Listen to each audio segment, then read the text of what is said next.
Hello and welcome back to the Watford Way today as we're here to discuss all things Watford versus Bristol City and a few Watford SC controversies as per usual that had been reported in the media in the past couple of days. But first, if you haven't already, make sure to subscribe to the channel by clicking the button down below. Let me know your thoughts on the match in the comment section and make sure to leave a like on the video as well if you do enjoy it. And yeah, I'll probably start with the controversies and the speculation that's been going on in the media surrounding Watford FC's. The first story broke earlier today, actually, as I record this video on Wednesday afternoon. And that was in regards to Watford potentially facing a fine by the EFL because we've not actually held the two supporters meetings with fans that all EFL clubs are obliged to do per season. So every season, EFL clubs, the CEO, the director, the owner, whoever it may be, should hold two meetings with fans, whether that be at the start of the season, at the end of the season. It can be at any time. But that's there. So there's always a communication between the club and the supporters, and we kind of both know, the same page we're on. We want to know the direction, the plan that Watford's going in. But it emerged today via Adam Leventhal at The Athletic that Watford have not held these two meetings with Watford fans and are facing a fine by the EFL in regards to this. And it's no surprise really, because Watford have been a complete mess this season. They clearly don't want to hold these meetings with supporters, which is fair enough on their part. However, from a fan's perspective, from my perspective, it seems like they'd rather take a fine, a financial penalty, rather than actually meeting with fans, which I do find to be very, very interesting indeed. So that's one story to keep an eye on. I know there's a little bit of speculation the other week as well. I think the Watford Supporters Trust was trying to arrange some sort of meeting between the fans and Scott Duxbury, the Watford CEO.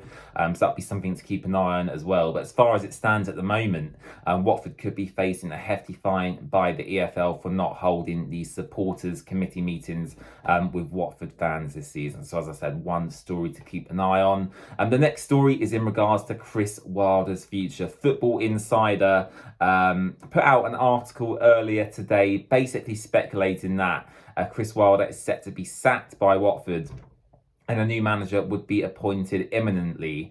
Watford actually later come out of a statement disputing all of these media reports. I think Sam Matterface, the ITV football commentator, TalkSport, who aren't really reputable sources, they also come out and kind of acknowledge these rumours as well. From my perspective, I never really believed it. I know Watford Football Club can be pretty insane at times, but I don't think even us would sack Chris Wilder after what was about 30 days in charge at the club.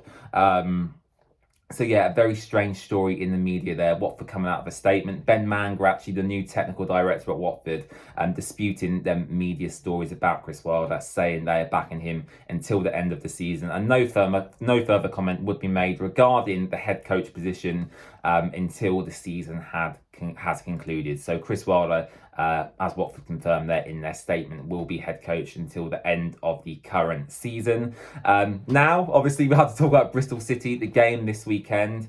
Really a bit of a meaningless game for both clubs. Obviously, Watford now aren't going to get into the playoff positions. Even me, the most optimistic Watford fan out there, currently sit 12th in the table on 56 points. Bristol City sit a place behind Watford on 53 points. So clearly both clubs are not going to get promoted this season. Both clubs are not, going to be anywhere near relegation as well.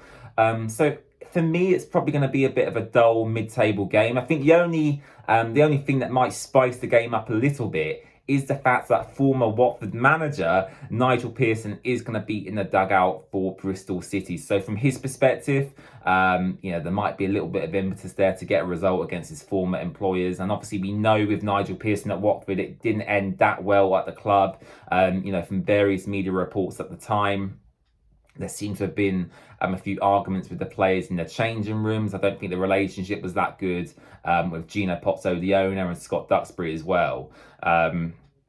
So from Nigel Pearson's perspective, he probably does want to get a victory over Watford this weekend.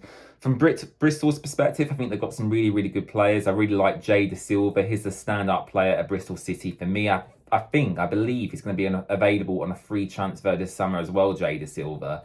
And is someone I think Watford should be keeping a very, very close eye on, because in terms of his value that he could bring to this current Watford team, I think it'd be a real asset. So the key player for me at Bristol, and the player I like the most, is probably Jay Da Silva. Alex Scott as well, I think is a superb footballer, and it looks like he's going to go on and have a fantastic career within the game as well. So two players there who I'd like to highlight from Bristol City. In terms of my score prediction for this game, as I mentioned earlier, a bit of a dull game, nothing to play for in this season anymore for both sides. I think we're probably going to expect this to end in a 0-0 draw, potentially a 1-1, something like that.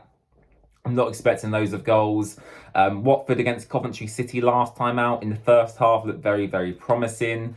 Obviously, we did have our backup goalkeeper, Ben Hamer, in goal, who did make very, very poor error indeed for the first Coventry City goal. But yeah, first half against Coventry, Watford looked superb. João Pedro in man loser, putting us 2-0 up before half time. But yeah, again, second half, Watford just capitulated, really. The mentality of this Watford team just isn't there at the moment. And yeah, again, another disappointing result for Watford, really. So in terms of my score prediction for this game, probably, maybe Bristol might even win the game. But I think, from a fan's perspective, a mid-table clash, nothing to play for. I'm going to go 1-1 in this game. João Pedro with the goal for Watford. Let me know your thoughts on everything I discussed in the video below. Are you a Bristol City fan? Let me know your thoughts on the season so far. Make sure to subscribe to The Watford Way. Loads more content coming throughout the rest of this season. 5 more games to go, so not long left of this very, very dismal season. And I'll see you again very, very soon. Bye-bye.